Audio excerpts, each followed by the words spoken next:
Assalamualaikum warahmatullahi wabarakatuh. My name is Zulaika with the Dulazmi with the metric number of 1820754. So today I'm going to present on the topic of URF. URF and Ada are one of the most significant sources of Islamic law. Generally, URF and Ada are two different terms in Islamic jurisprudence. These words vary literally and theoretically, but they overlap with each other in their use in society. The URF is broader in scope than the Ada. URF and Ada reach the level of credibility in society because of equality, sympathy, and easiness are the basis of these principles. URF consists of customs that people voluntarily practice. For example, a knock on the door is considered as a symbol of obtaining permission, which is necessary for entering a location. No permission is requested if someone's home catches on fire to protect their goods or safeguard their life. In society, normal practice dictates that it is not appropriate to request permission here, since that is what sympathy and public interest require. The method of visitors who are permitted to use all the household items that one normally uses is included in this usage, and guests are not expected to ask for permission. Therefore, Islamic law acknowledges the great need of the people and accept it as a source of law, as has been the practice of the past. Do you know what is the definition of Al-Urf and what is the difference between Al-Urf and Al-Ada, and what is the parts of Al-Urf? So I am Sabirah Binti Shamsuddin. I will explain to you about the definition and what is different between Urf and Ada, and also the parts of Al-Urf. Firstly, definition of Al-Urf. According to Ibn Manzur, the word urf is derived from Arabic word which is arafa, ya'rifu and urfan, which means something that already known by others.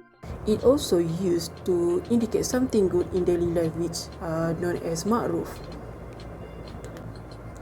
Technical meaning for al-urf, there is many definitions from Muslim scholars, but from all the definition, we could conclude that al-urf means anything that has been embedded in the self through the intellect, and it is accepted by society. Also, it is harmonized with Shariah.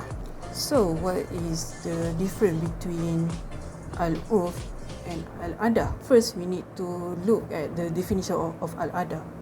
Al-Ada is taken from the word Al-Aud or Al-Mu'awada, that means repetitive and its position is coherent. Thus, anything that familiar to become a habit without any observation or seriousness, that is Al-Ada. Technical meaning for Al-Ada, according to Nur Muhammad Faisal, Al-Ada means things that occur repeatedly. It is response towards something that comes from a habit on the side of society until finally it becomes easy and comfortable. So we can see that the definition of Al-Urf and Al-Ada show not so much difference. Two of it are explained about the practice that people are comfortable and it's become a habit. So the Muslim scholars views that the definition and understanding of Al-Urf and Al-Ada is the same in terms of human culture. However, other Muslim scholars views that Al-Urf cover on behaviors and words, meanwhile Al-Urf only cover on behavior. Now, let's move on to the parts of Al-Urf. Al-Urf can be divided into three parts. First, Urf Sahih and Urf Fasid. Second, Urf Amali and Urf Qawli. And third, Urf Al-Am and Urf Al-Khas.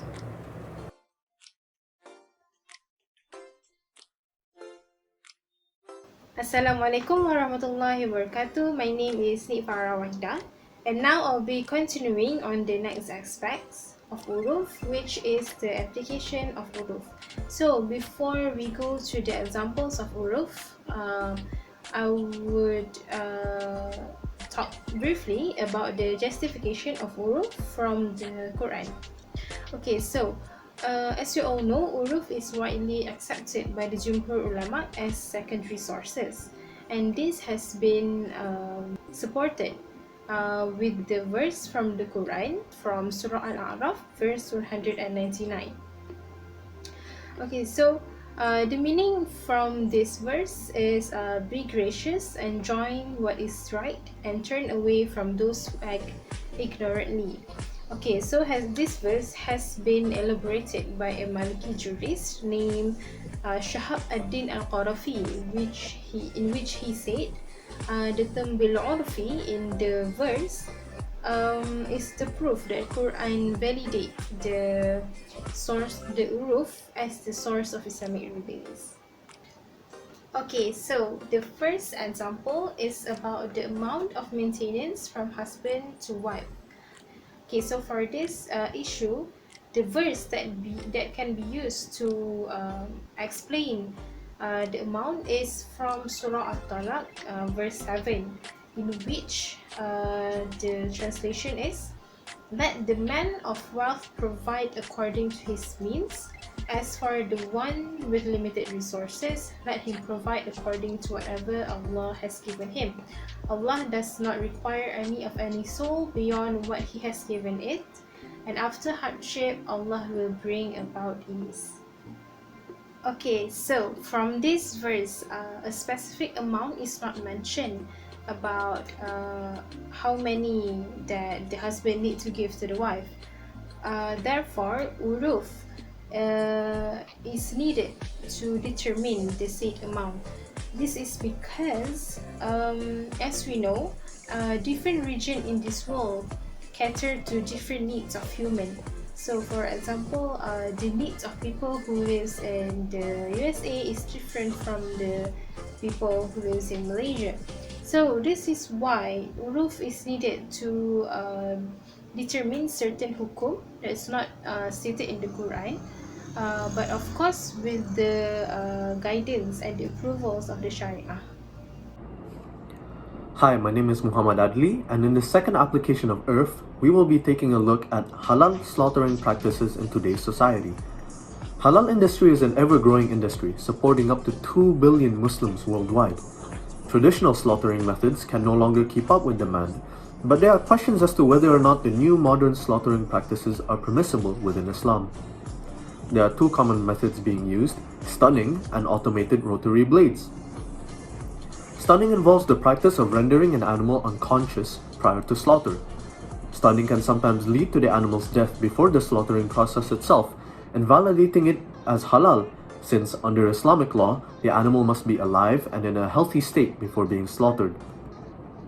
Meanwhile, the use of machinery in the form of rotary blades to cut the throats of small birds and chickens has also seen widespread use throughout the world. The only human involvement in this method comes in the form of turning the power button on and off. Therefore, some scholars have argued that this practice goes against Islamic law, as there is no intention being made before killing the animal, invalidating it as being halal. This is because it is a machine that is doing the cutting, rather than the more traditional way of having a person cut the animal's throat with a sharp knife. So how have scholars applied URF to solve this situation? Well, many have argued that stunning is halal, as long as it did not lead to the death of the animal prior to slaughter. Stunning may even be commendable under Islamic morals, and this statement can be backed up by a popular hadith by the Prophet, who said that Allah has prescribed excellence and compassion in all things. So when you kill, kill well. When you slaughter, slaughter well, and let him sharpen his knife and spare the animal pain. As for the use of rotary blades, scholars have also applied URF to say that this practice is permissible out of necessity. Without it, the supply of halal food would never be able to catch up to the demand, and this would cause major issues in food security throughout the world. This is backed up by Islam's general maxim of not wanting to place hardship onto others. In fact, in the Quran, it says that He has chosen you and has not laid upon you a hardship in religion.